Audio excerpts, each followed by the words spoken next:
Boa noite, meus amigos do Centro Espírita Sagrada Família, trabalhadores, dirigentes, colaboradores, todos aqueles que nos assistem nesse momento. É com imensa alegria que nós voltamos a falar para pessoas tão amigas, tão queridas do nosso coração. Lembrando mais uma vez que estamos fazendo as nossas palestras no formato virtual até que tudo isso passe, até que essa pandemia seja debelada e nós possamos retornar às atividades presenciais. Enquanto isso, vamos fazendo dentro daquilo que é possível fazer para manter o trabalho espírita, a divulgação do espiritismo, da mensagem espírita, né, para manter sempre vivo esse trabalho, para que esse trabalho não sofra a solução de continuidade e para que o Espiritismo continue, através da sua mensagem, consolando, orientando, esclarecendo os corações e acolhendo as pessoas nas suas diversas, nas suas diversas experiências corpóreas. Né? Então, esse é uma alegria para nós, exatamente por causa disso, porque nós temos a oportunidade de, mesmo diante dessa impossibilidade do contato pessoal, continuar fazendo esse trabalho de divulgação da mensagem espírita, o que é muito importante, sobretudo nesse momento. E no dia de hoje, na noite de hoje, para dar sequência a essa programação que foi iniciada no dia 1º de março, né, com Sueli Carvalho falando sobre os Atos dos Apóstolos, depois uma outra querida companheira falando sobre a interpretação ou a exegese dos Atos dos Apóstolos. Depois vimos um companheiro falar sobre o Espírito Santo e a ascensão de Jesus, depois a escolha do apóstolo, né, com a desencarnação, né, ou com a morte física de Judas e a escolha de um novo apóstolo para compor o colégio apostólico de 12 integrantes.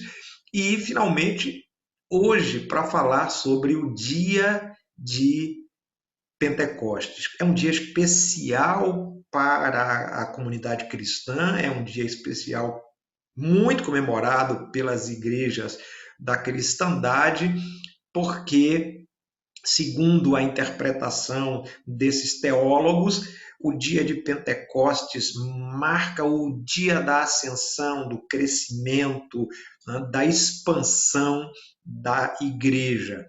Só lembrando, naquele dia, após o discurso de Pedro, de que vamos falar daqui a pouco, 3.000 pessoas, segundo o apóstolo, segundo Lucas, aquele que narra, aquele que escreve os Atos dos Apóstolos, segundo ele, 3.000 pessoas se converteram naquele dia. Naturalmente, pode ser um número impreciso, mas é um número que nos dá a ideia de que muita gente se converteu naquele dia de Pentecostes após o discurso assim, do apóstolo Pedro.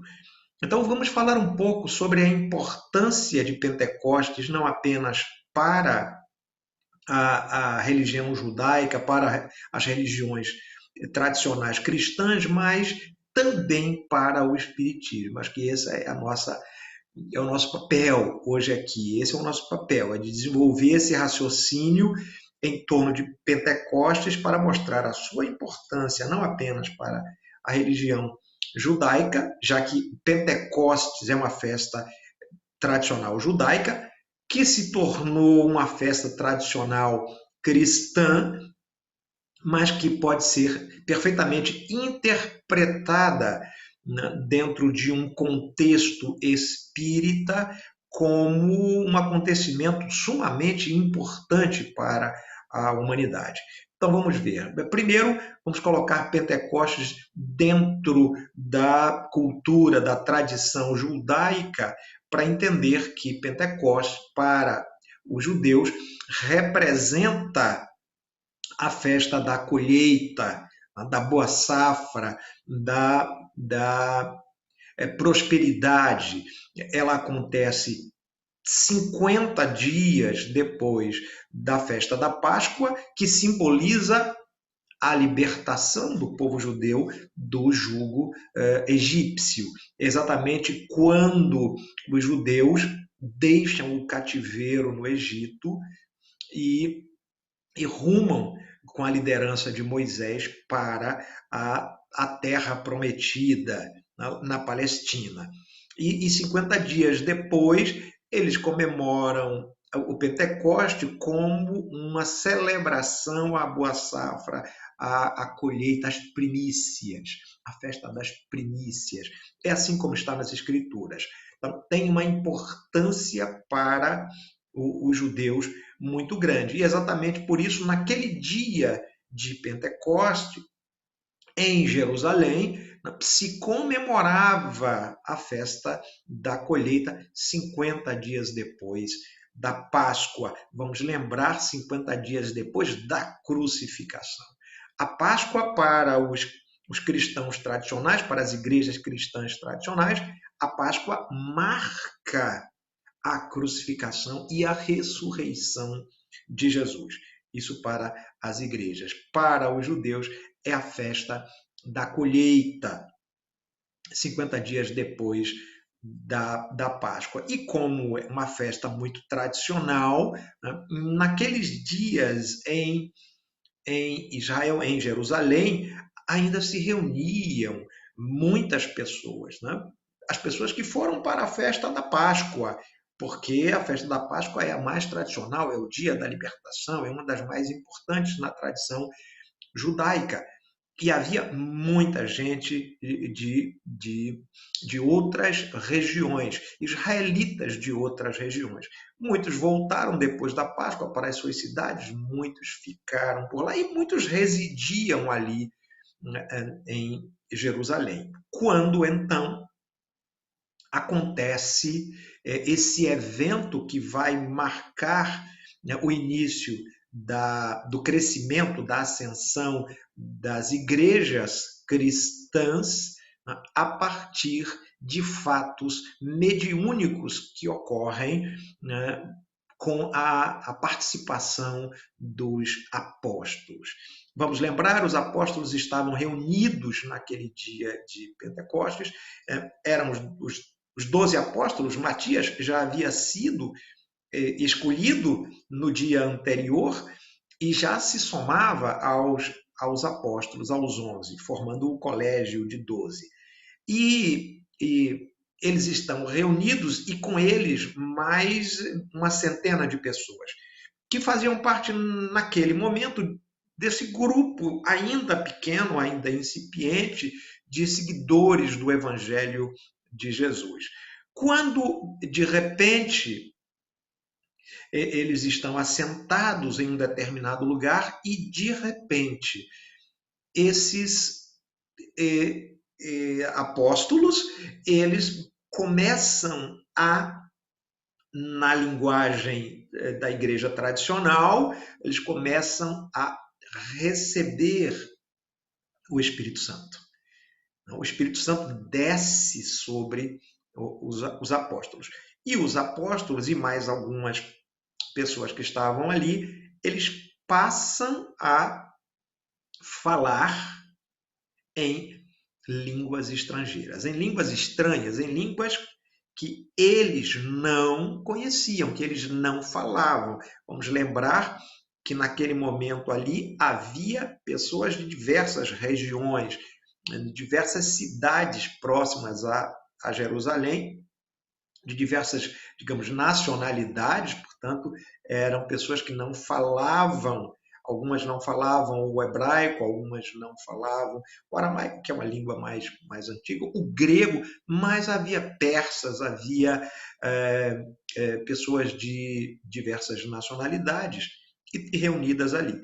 E o mais interessante é que os apóstolos, quando eles falavam, depois de o Espírito Santo ter baixado neles, essa expressão do Novo Testamento, eles falavam na língua daquelas pessoas, de maneira que a mensagem do Espírito Santo era entendida na língua daquela pessoa que estava ali. E as pessoas ficaram muito impressionadas com esse fenômeno, porque elas não sabiam por qual razão aquelas pessoas estavam se comunicando numa língua que elas simplesmente não conheciam.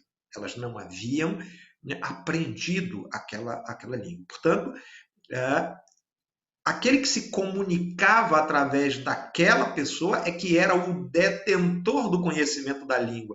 E quem era aquele que se comunicava? O Espírito Santo. E o Espírito Santo falava na língua que lhe aprouvesse. Essa é a verdade. O apóstolo não escolhia a língua que ele ia falar. Quem falava era o Espírito Santo. Eu vou ler esse trecho do Novo Testamento, de Atos dos Apóstolos, porque acho muito interessante e tem muito a ver com o que nós vamos falar a seguir. Vamos pegar aqui a nossa Escritura Sagrada, a nossa Bíblia, né, e vamos ler aqui em Atos dos Apóstolos, exatamente o capítulo 2 de Atos dos Apóstolos, a descida do Espírito Santo. Assim, o intérprete das Escrituras aqui, no caso, o tradutor das Escrituras, ele vai se referir a este momento, a descida do Espírito Santo. E cumprindo-se o dia de Pentecostes, vamos lembrar, Pentecostes significa 50 dias depois da Páscoa. Estavam todos reunidos no mesmo lugar. Era uma coletividade de espíritos. E de repente, de coletividade de pessoas, claro, de espíritos encarnados, mas de pessoas. E de repente vem do céu um som. De repente vem do céu um som, como de um vento veemente e impetuoso. Então é um som que vem do céu, como se fosse o som de um vento muito forte. E encheu toda a casa em que estavam assentados. Então aqui já a informação de que os apóstolos, aquelas pessoas que estavam com os apóstolos, estavam dentro de uma casa onde estavam assentados. E foram vistas por eles línguas repartidas como que de fogo, as quais pousaram sobre a cabeça de cada um deles. Então, aqui um fenômeno mediúnico de natureza física. Essas línguas de fogo, que eram como clarões, quer dizer, eram claridades, na verdade, jatos de luz, talvez, que desciam, embora fosse luz do dia, que desciam sobre a cabeça de cada um desses médiuns, dos apóstolos. E todos foram cheios do Espírito Santo. E começaram a falar noutras línguas, conforme o Espírito Santo lhes concedia que falassem. Portanto, era o Espírito Santo quem autorizava, quer dizer, lhes concedia, autorizava o apóstolo a falar sobre daquele tema naquela língua, naturalmente. Falar aquela revelação, transmitir aquela revelação naquela respectiva língua. Eles não eram os médiuns, os apóstolos, que escolhiam qual língua eles deveriam falar. Porque eles poderiam falar numa língua, digamos, que fosse conhecida deles, embora eles não tivessem essa capacidade, mas digamos que fosse possível. Então eu vou falar na língua que eu conheço. Mas não era o apóstolo quem escolhia, mas o Espírito Santo. Depois falaremos sobre o Espírito Santo. E em Jerusalém estavam habitando judeus, varões religiosos de todas as nações que estavam debaixo do céu. De todas as nações, aquelas onde havia judeus, israelitas. Então, eles estavam habitando em Jerusalém, estavam naquele momento em Jerusalém. E correndo aquela voz, ajuntou-se uma multidão e estava confusa. As pessoas foram chegando, viram aquele fenômeno e foram chegando aquelas pessoas. Porque cada um ouvia na sua própria língua. Esse é o fenômeno extraordinário que ocorre ali. E todos pasmavam, se admiravam, se maravilhavam, dizendo uns aos outros: Pois que não são galileus todos esses homens que estão falando? Porque os galileus vinham lá da região da Galileia, eram iletrados, eram ignorantes, não conheciam outras línguas, portanto, como poderiam eles falar em línguas estrangeiras? Eles não conheciam. Como, pois, os ouvimos cada um na nossa própria língua em que somos nascidos? Se interrogavam as pessoas. Se eles não sabem falar a língua, como nós estamos ouvindo eles falarem na nossa própria língua? Partos e medos, elamitas e os que habitavam na Mesopotâmia, na Judéia, na Capadócia, em Ponto, em Ásia, toda aquela região ali, na Frígia, na Panfilha, Egito, parte da Líbia, junto a Cirene, né, de onde vem o Cirineu, e forasteiros romanos, tanto judeus como prosélitos, como os novos iniciados do Evangelho, prosélitos. Cretenses e árabes, eram muitas pessoas, então eram muitas línguas, porque o Espírito Santo falava em todas essas línguas. E todos se maravilhavam e estavam suspensos, quer dizer, né? Estavam extasiados, e dizendo uns para os outros: que quer isto dizer? O que isso significa? E outros zombando diziam: estão cheios de mosto, estão embriagados. Estão embriagados. Então, essa é a primeira parte que vai do versículo 1 ao 13. É a descida do Espírito Santo falando em línguas diversas para que todas aquelas pessoas entendessem. O que disse o Espírito Santo não está registrado. Mas, evidentemente, que a ideia, né, de Jesus, porque Jesus já havia ressuscitado, né, na expressão católica, já havia ressuscitado, ou seja, já havia retornado à cena terrestre, já estivera com os discípulos durante mais ou menos 40 dias, portanto, já atestara a vida após a morte. Jesus já havia feito isso, e agora quem vem é o Espírito Santo. Atendendo, vejam, o Espírito Santo vem atendendo a uma profecia que havia sido feita pelo profeta Joel. Observem aqui, os profetas têm muita significação, não apenas para o judaísmo, mas, sobretudo, para o cristianismo. Por quê? Porque os profetas foram aqueles médiuns. Essa palavra, né, profeta, ela tem um significado muito importante. E a expressão profecia, ela pode ser entendida como revelação. Os profetas eram reveladores. Eles diziam o que ia acontecer de futuro. E nessa profecia de Joel dissera no passado, naturalmente, que haveria um tempo em que muitos profetizariam. Ora, se profecia é revelação, né, então muitos trariam revelações ao mundo. Esta é a parte do discurso de Pedro. Pedro, que é naturalmente o líder da cristandade primitiva, nascente, ele vai fazer um discurso em defesa dos apóstolos que estão falando em línguas estranhas, porque alguns os consideravam embriagados. Estão embriagados, falando dessa maneira, estão embriagados. E Pedro vai iniciar o seu discurso, e é exatamente esse discurso que vai convencer cerca de 3.000 daquelas pessoas que se acercam em torno da cena, vai convencê-los da legitimidade da palavra do Evangelho. Como é que Pedro começa esse discurso? Eu vou falar apenas o início, até a parte que nos interessa, para trazer o espiritismo para dentro desse contexto. Pedro, porém, pondo-se em pé com os 11, então Pedro mais 11, já incluído Matias, levantou a sua voz e disse-lhes: varões judeus, e todos os que habitais em Jerusalém, não apenas os judeus, mas todos aqueles que estão aqui nesse momento. Seja-vos isto notório e escutai as minhas palavras. Estes homens não estão embriagados, como vós pensais, sendo a terceira hora do dia, portanto era muito cedo ainda, era de manhã. Mas isto é o que foi dito pelo profeta Joel.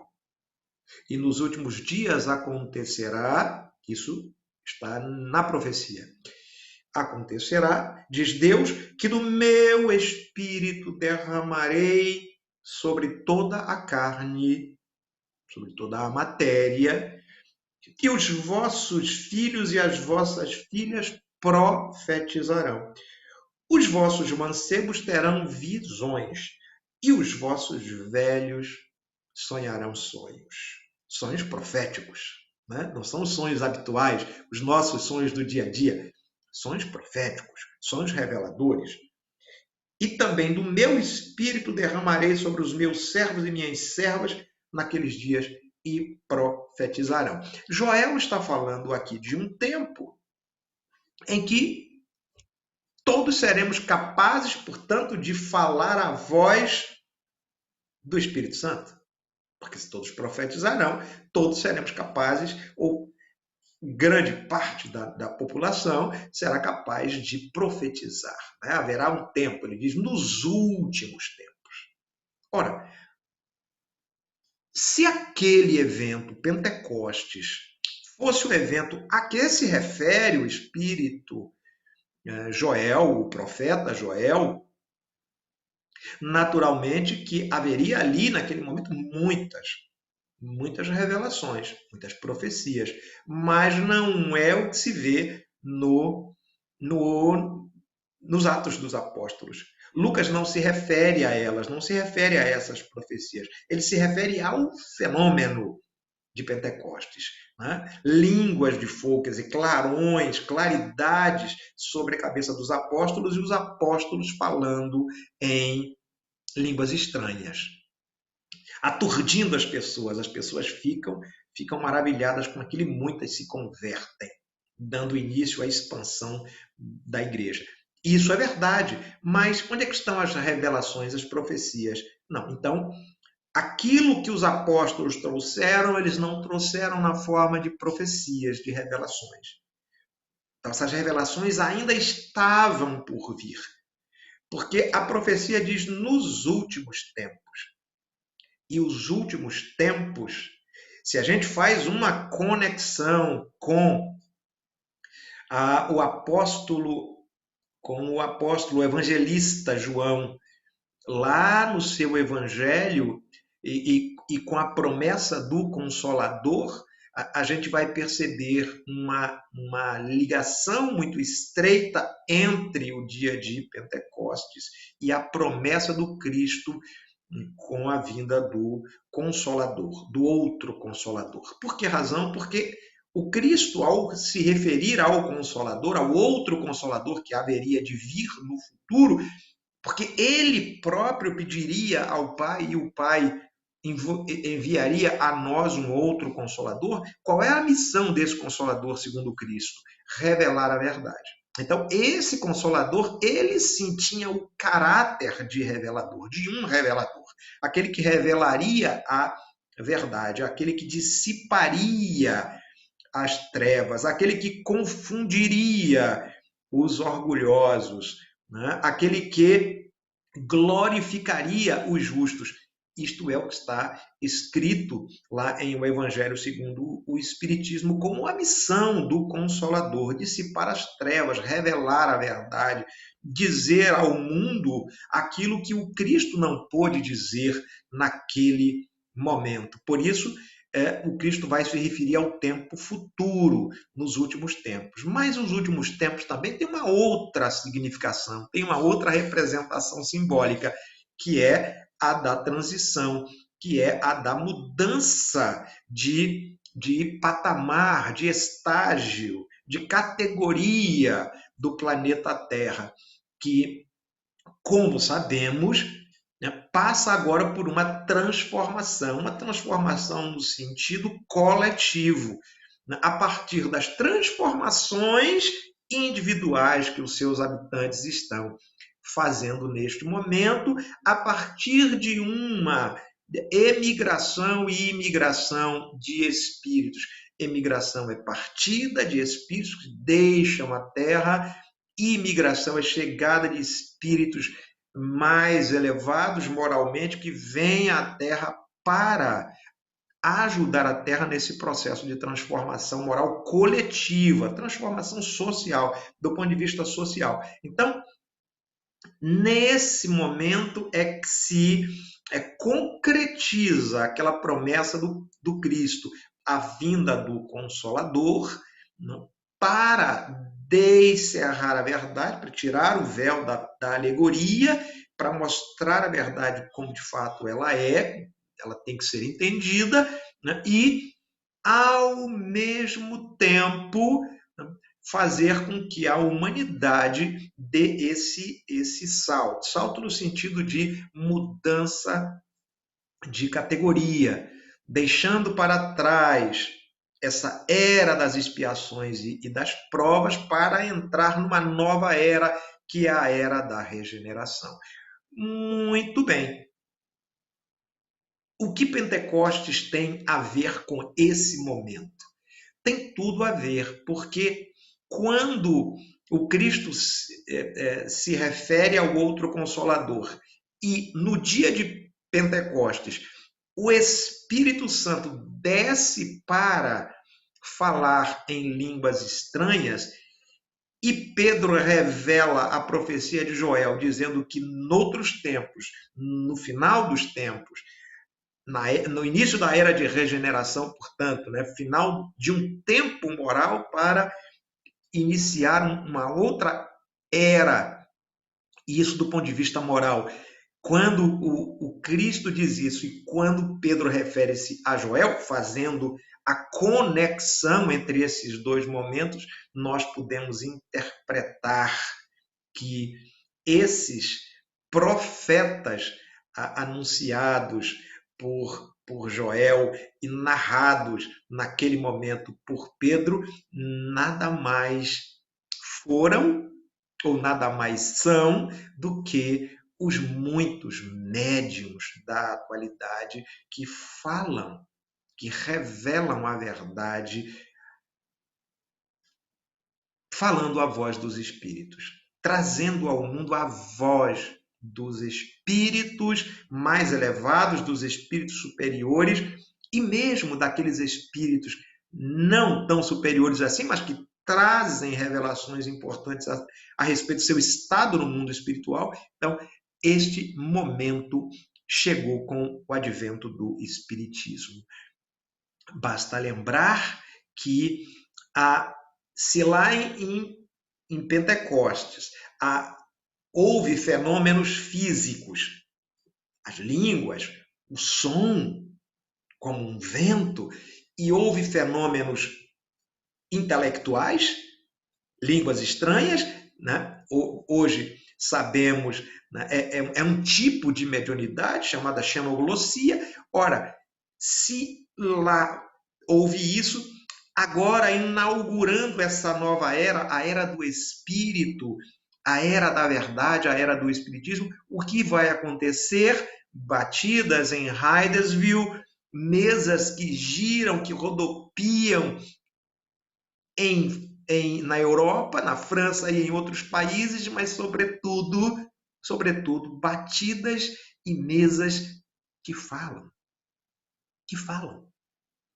e que começam a trazer informações importantes. Mas são as mesas? Evidentemente que não. É uma inteligência por trás da mesa. A mesa depois se confirmou inúteis. As mesas eram apenas um meio de que os espíritos se utilizavam para chamar a atenção, como foram os espíritos que falaram nas diversas línguas, para chamar a atenção para o fenômeno.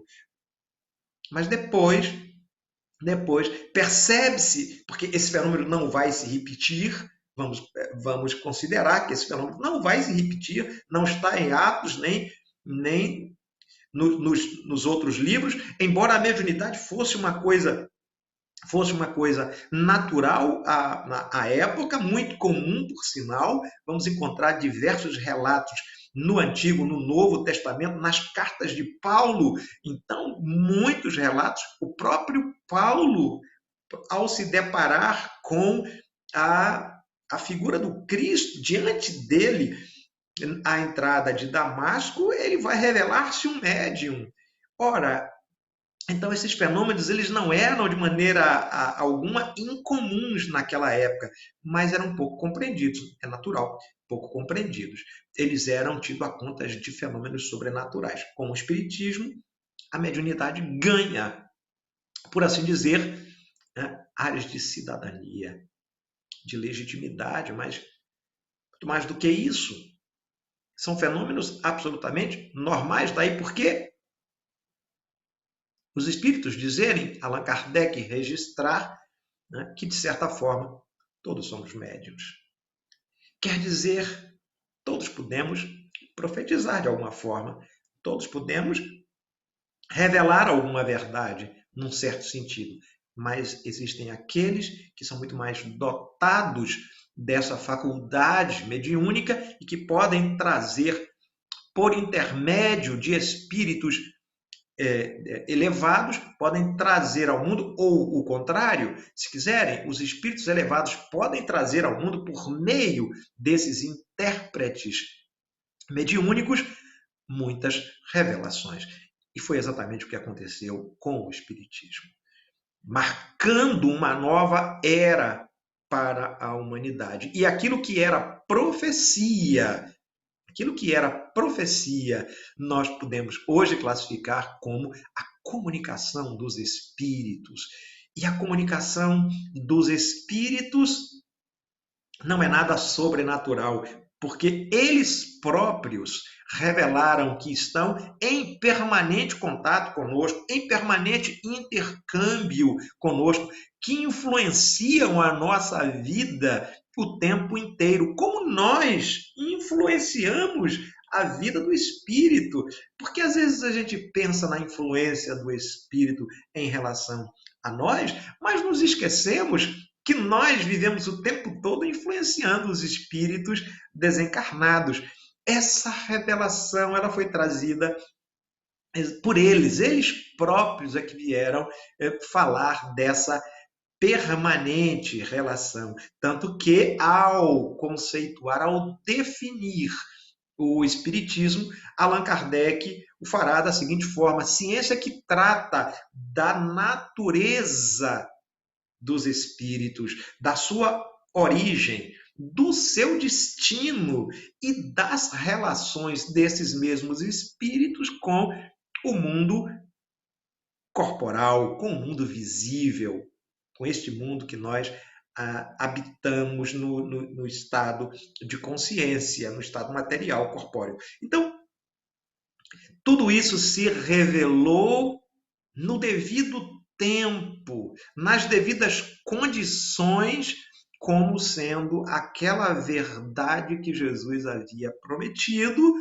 antes de se despedir da cena terrestre, como eu costumo dizer, e Pentecostes vem confirmar, mostrando para todos nós, de forma insofismável, a existência dos espíritos, a possibilidade de os espíritos se comunicarem conosco e, mais do que isso, a possibilidade dos espíritos se comunicarem como eles bem entendem. Né? Quer dizer, não, nós hoje sabemos pela educação da mediunidade que podemos filtrar, que podemos estabelecer padrões, parâmetros para as comunicações mediúnicas, mas já houve tempo que não havia filtro, né, e que os espíritos se comunicavam à vontade, falando aquilo que bem entendiam.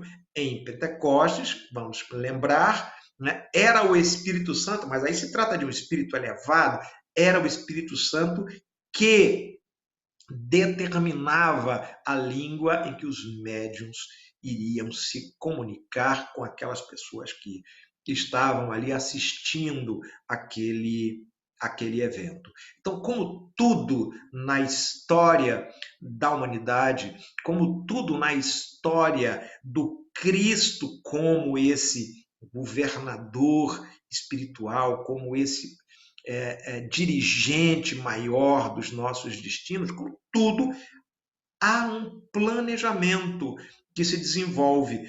E Pentecostes é parte desse planejamento, tá? Anunciando aquele tempo, e essa é o significado, a significação de Pentecostes dentro desse grande planejamento que Jesus construiu para a nossa humanidade, até que a humanidade chegue no seu esplendor, em todo o seu esplendor. Há um planejamento a seguir, as coisas não são aleatórias, elas obedecem a um comando, a uma ordem. E Pentecostes representa, significa para a humanidade este anúncio de que no futuro, filhos, filhas, quer dizer, as crianças, como a gente vê hoje, as crianças, que não era habitual naquela época, mas hoje é. As crianças médiums, as crianças estão permitindo cada vez mais cedo o acesso desses registros mediúnicos, dessas informações pela via mediúnica, né? Mas é claro que aqui há um porém, um adendo, uma observação a fazer, né? Claro, as crianças, elas trazem essa faculdade aflorada cada vez mais cedo, mas isso também requer dos espíritas, de todos nós, um cuidado mais acentuado em relação a isso. Tá? Então, isso é muito importante a gente destacar. É natural, inclusive foi anunciado, as crianças, quer dizer, os filhos e filhas profetizariam. Os velhos teriam sonhos, eles estão mais velhos, então eles são mais sábios do ponto de vista moral, né? Trazem mais essa sabedoria, então eles têm sonhos, que são visões, na verdade. Quando a gente fala de sonhos, essas visões daquilo que pode acontecer, daquilo que pode mudar os destinos da humanidade, daquilo que a humanidade deve fazer para, digamos, apressar, acelerar essa transição planetária. Já está na hora. Já está na hora de a humanidade despertar para esse momento. Né? A pandemia talvez seja, eu não posso assegurar, mas talvez seja, né, muitos desses momentos de reflexão para a humanidade, né, que a humanidade deveria aproveitar para refletir sobre aonde quer chegar, para onde quer ir. Então, esse é um momento, eu acho que crucial, mas se esse momento não for aproveitado, outros certamente virão, porque está na ordem, está no planejamento do Cristo para a humanidade. O Cristo não abandona, né, os seus irmãos em humanidade. Ele não abandona. Ele, como o dirigente, o irmão mais velho, o dirigente, o organizador planetário, ele não abandona. Ele está desde o início e vai permanecer conosco até o final dos tempos, quer dizer, até que a Terra entre no seu período de esplendor, de glória, até que a Terra definitivamente entre numa categoria de mundos felizes, né? Onde o bem vai reinar soberano, onde não haverá mais a influência da matéria sobre o espírito. Então, para que nós possamos colaborar com o advento dessa nova era, é muito importante compreender não apenas o fenômeno de Pentecostes como inaugurando a era do Espírito, mas, sobretudo, compreender a importância da doutrina espírita como essa terceira revelação. Muito importante, porque é a revelação que traz para nós um conjunto de informações, um conjunto de ensinos suficientes para transformar a nossa vida definitivamente, a nossa vida do ponto de vista espiritual, né, para melhor. É aquilo que pode nos trazer em termos de crescimento espiritual, de crescimento moral. O Espiritismo é o que pode realmente nos trazer um ganho real, porque enquanto permanecermos atrelados aos paradigmas, aos modelos de natureza material apenas, nós não vamos muito longe. É natural que tudo isso seja importante na nossa vida. A vida na matéria, o homem vivendo no mundo, isso é importante, é sumamente importante. As nossas provas e as nossas expiações estão aqui no mundo. Porém, nós não podemos ser do mundo. Quer dizer, nós vivemos as nossas provas e as nossas expiações no mundo, mas não podemos nos escravizar ao mundo. É isso que revela o Espiritismo por meio dos espíritos superiores, né, daqueles que trouxeram a sua contribuição a essa grande obra.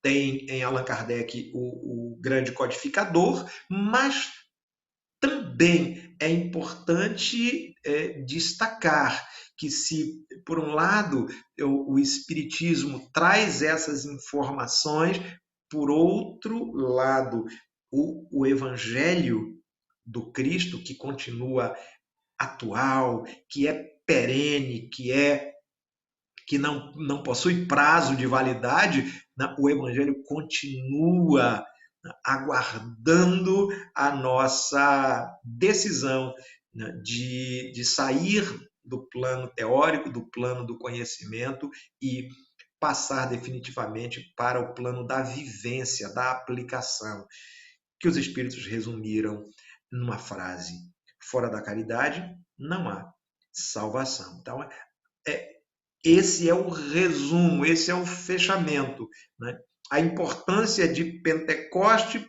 para a vinda do Espiritismo, porque Pentecoste anuncia esse período, e a importância do Espiritismo para a transformação moral da humanidade, fazendo com que ela definitivamente ingresse no período da regeneração. Bem, era isso que nós tínhamos a falar sobre Pentecoste. Eu espero que eu tenha trazido uma contribuição e sempre recomendando o estudo, não apenas de Atos, mas do Novo Testamento, do Evangelho e do Espiritismo. Tá? O Céu e o Inferno traz contribuições a esse respeito do nosso entendimento sobre Pentecostes. A Gênese também traz alguma contribuição sobre o entendimento de Pentecostes para o Espiritismo e para a era do Espírito na humanidade, na Terra. A todos, muito obrigado pela atenção, pelo carinho. Vamos encerrar e eu gostaria de encerrar com uma prece. Rogando a Jesus, o nosso Mestre, amigo incondicional de todas as horas e o governador espiritual do nosso planeta, rogando aos bons espíritos, protetores da humanidade, aos protetores do nosso grande Brasil, nosso país tão querido, aos espíritos protetores do movimento espírita brasileiro, das nossas instituições, que esses espíritos continuem derramando sobre nós bênçãos de entendimento, de paz, mas também de coragem, para que nós prossigamos com esse trabalho.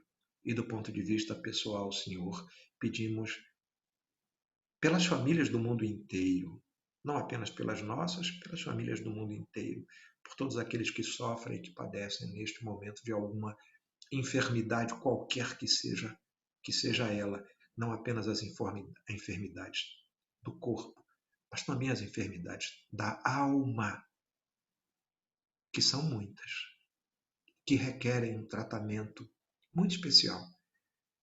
Então, que as bênçãos de Deus recaiam sobre todos nós, que os bons espíritos, em nome do Mestre Jesus, continuem nos iluminando, nos acompanhando, nos protegendo, agora e sempre.